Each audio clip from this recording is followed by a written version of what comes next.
Good morning. I am Chris Hardy, and I am the associate pastor here at West Lawn United Methodist Church. And immediately you might say to yourself, what is so good about it? We are quarantined in our home. I'm getting laid off, or my hours are cut. I'm running out of money. The kids are home from school, and they're driving me crazy, and we still have almost 2 weeks to go. And you know what? We're almost out of toilet paper.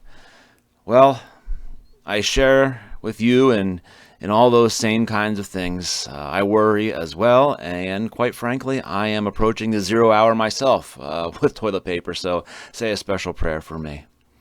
But what is so good about it today? Well, the good news is that we still have Jesus Christ, that he was still born and lived and died for us, and that he was resurrected from the grave.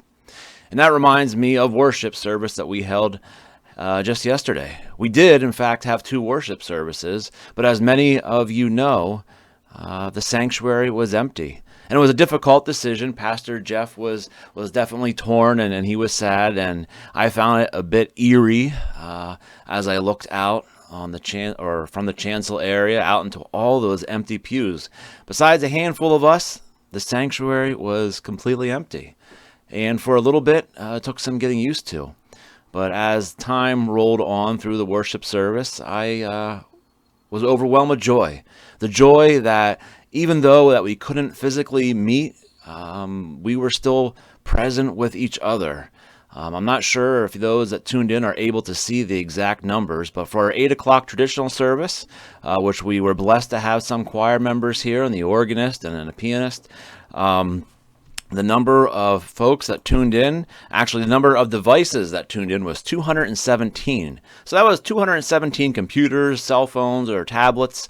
And I know that many folks tuned in with their families and were couples. And then we had 339 for our 9:30 service with our praise band. So 556 individual devices tuned in. So I'll take the liberty to say that well over 600, probably even 700 people joined together in worship yesterday when only about 18 of us were physically present in the sanctuary. And to me, that is amazing. It's a testament to technology and the places that God has taken us. Which then reminds me of Matthew 18 when Jesus says, where two or more are gathered in my name, I am with them as well. Well, we might say to ourselves, well, we weren't present physically. Well, we don't need to be physically present all the time with each other. Yes, we are a community and we pride ourselves on being together and growing together and learning together. And Christ wants us to be together. But these are uncharted waters and a time that too shall pass. We say a special prayer for all those, which seems to be all of us now that are affected by the coronavirus. But those that are suffering physically, those that are struggling financially because of the economy as a result of it. We lift you up and hold all of you and your family and your loved one in a prayer. But as we move forward, and the reason for this message today and the continued devotional messages I will provide throughout the week and potentially even going forward is to remind you that we are still connected. While we might not be elbow to elbow and crammed in each other in a pew on a Sunday morning, or we aren't meeting right now with our small groups, know that many of you are thinking about the church when we are receiving your messages, your prayer requests, and you checking in on us as well, seeing how we are doing and expressing your gratitude for the work that the church is still providing for you.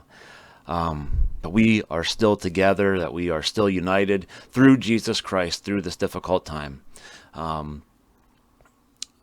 I encourage you to reach out to your friends, your family, of course, but also members of your small group. Or even if you're not a part of a small group, check on your neighbor down the street. Check on those that are vulnerable, those that you may not have seen in a couple of days. Send a message, a text message, a message on Facebook. It only takes a few seconds to check in and to say, hey, how are you doing? Is everything okay? Can I help you with anything?